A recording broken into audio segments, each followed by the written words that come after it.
Israel says at least 6 people have been killed and a number injured in the latest round of Iranian strikes, adding confusion to an apparent ceasefire agreement.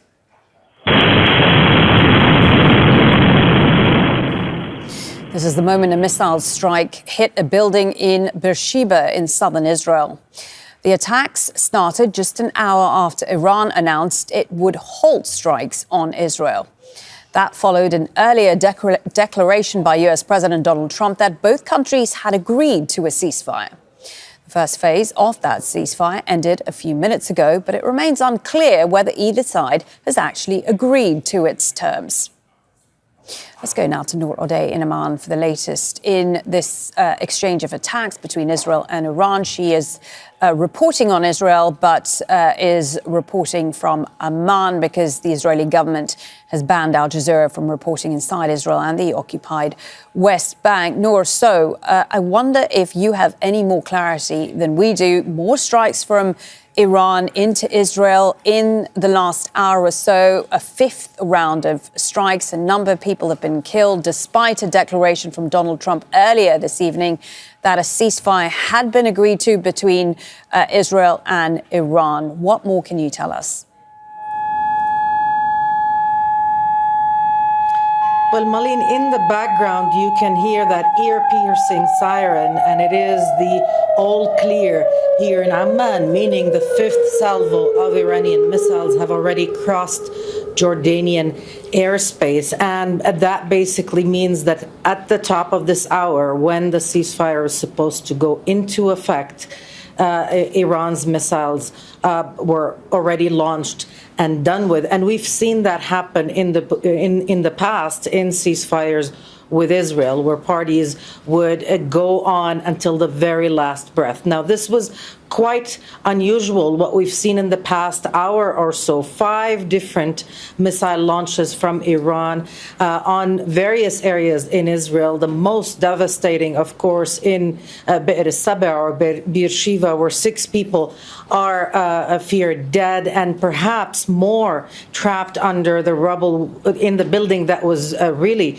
devastated by a direct impact, a direct hit from a missile launched by Iran. So this is still developing in terms of what is the final tally of these different launches, what was impacted in addition to this building. And we don't know if the last salvo, the 5th one, has already made landfall in Israel, but certainly this is the most extended period of missile launches that we've seen. We know already from Israeli reporting that the Israeli Prime Minister has instructed his ministers not to comment on the news of the ceasefire or on what is happening, and that perhaps is because what Israel is looking for is an equation of calm for calm, not an actual announcement of an agreement between Iran and Israel, which of course do not have any kind of diplomatic relations. And Nour, earlier this evening or late last night, Donald Trump, the US president, said that the Iran-Israel conflict should be declared a 12-day war. Clearly, he seems to want this to be the end of it, but there are still so many questions, are they not, about the status of Iran's nuclear capabilities. What is your sense from the Israeli leadership? Will they be satisfied in leaving things here?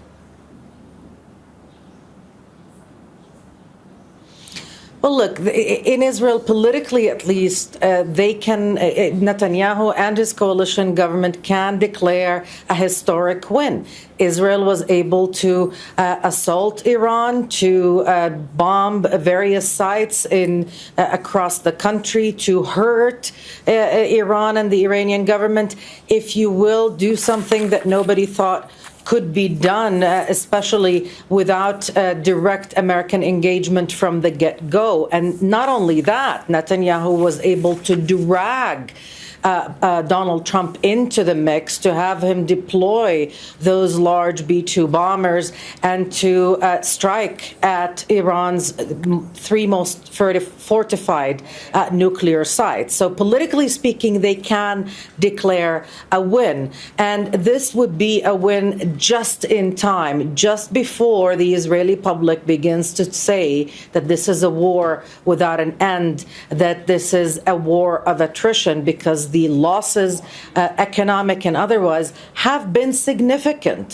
Certainly in 10 days, they outweighed in the amount requested from personal compensation requests, everything that was filed by way of compensation requests in the past 20 months. So this was certainly something that was beginning to overwhelm politically, economically, and also socially. The impact of this salvo after another in Israel, it shouldn't be underestimated. So they can call it a day, if you will, politically. And Iran as well can say that they were able to withstand all of this and to survive a U.S. and Israeli assault and still call it a win as well, having launched 5 different salvos of missiles until the very last minute. So we'll wait to see if it does hold. But my estimate, my guess is, just from following what the different statements and dynamics is that nobody will call this an agreement, at least not Iran and Israel. Nour Odeh there for us in Amman. Many thanks for that.